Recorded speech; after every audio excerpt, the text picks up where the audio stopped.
Hello friends, வணக்கங்க. நான் ரதியா சமையல் சாந்தி பேசுகிறேன். எப்படி இருக்கீங்க? நல்லா இருக்கீங்களா? இன்றைக்கி நான் பீக்கங்காயை ஒரு கிரேவி மாதிரி செய்யலான்னு இருக்கேன்.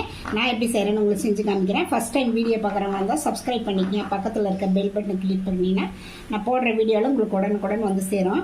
வாங்க வீடியோக்குள்ளே போகலாம். நான் ஒரு பேனில் கொஞ்சம் எண்ணெய் ஊற்றி வச்சுருக்கேன். எண்ணெய் காயிட்டுங்க. எண்ணெய் காஞ்சிருச்சு. 2 பட்டை, 2 கிராம்பு, கொஞ்சம் ஜீரகம், ஒரு பிரிஞ்சி இலை போட்டுடலாம்.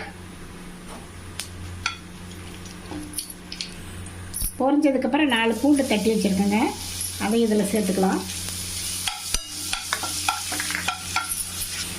பெரிய வெங்காயம் 1 பெருசு, அதை நான் கட் பண்ணி வச்சுருக்கேன் நீல வாக்கில். ஒரே ஒரு பச்சை மிளகாய், அதை கட் பண்ணி வச்சுருக்கேன். இதையும் போட்டுக்கலாம். கொஞ்சம் கருவேப்பிலை இதை சேர்த்து கொஞ்சம் வதக்கலாங்க, பொன்னிறமாக வர வரைக்கும்.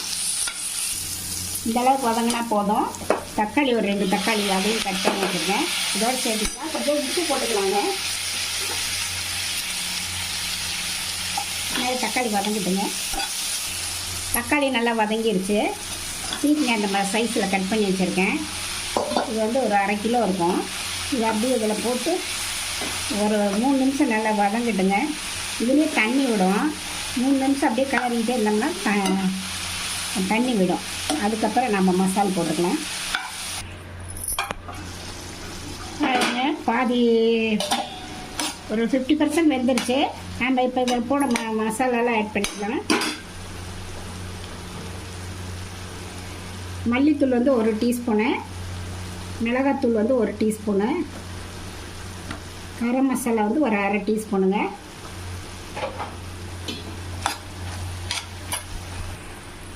இதில் கொஞ்சம் தண்ணி சேர்த்திக்கலாங்க. ஒரு 10 நிமிஷம் இதில் வேகட்டுங்க. வெந்ததுக்கப்புறம் நம்ம அப்புறம் இது பண்ணிக்கலாம். பாருங்க, இப்படி எண்ணெய் பிரிஞ்சு வந்துடுச்சு. நல்லா குக் ஆயிடுச்சு. நம்ம தேங்காய் பால் கொஞ்சம் எடுத்து வச்சுருக்கேன். அதில் ஆட் பண்ணிக்கலாம். ஒரு 2 நிமிஷம் இதுலேயே இருக்கட்டுங்க. இருந்ததுக்கப்புறம் நம்ம மல்லித்தலை போட்டு இறக்கிக்கலாம். பாருங்கள், ரெடி ஆயிடுச்சுங்க. இதை மல்லித்தலை போட்டு நம்ம இறக்கிக்கலாம். இது சப்பாத்தி, புல்கா, இது எல்லாத்துக்குமே ரொம்ப டேஸ்ட்டாக இருக்குங்க. சாப்பாட்டு கூட நல்லாயிருக்கும். நீங்களும் இந்த மாதிரி ட்ரை பண்ணி பார்த்துட்டு எப்படி இருக்குன்னு ரதியா சமையலுக்கு சப்ஸ்கிரைப் பண்ணுங்கள், லைக் பண்ணுங்கள், ஷேர் பண்ணுங்கள். அடுத்த வீடியோவில் வேறு ரெசிபியோட சந்திக்கிறேன். வணக்கங்க.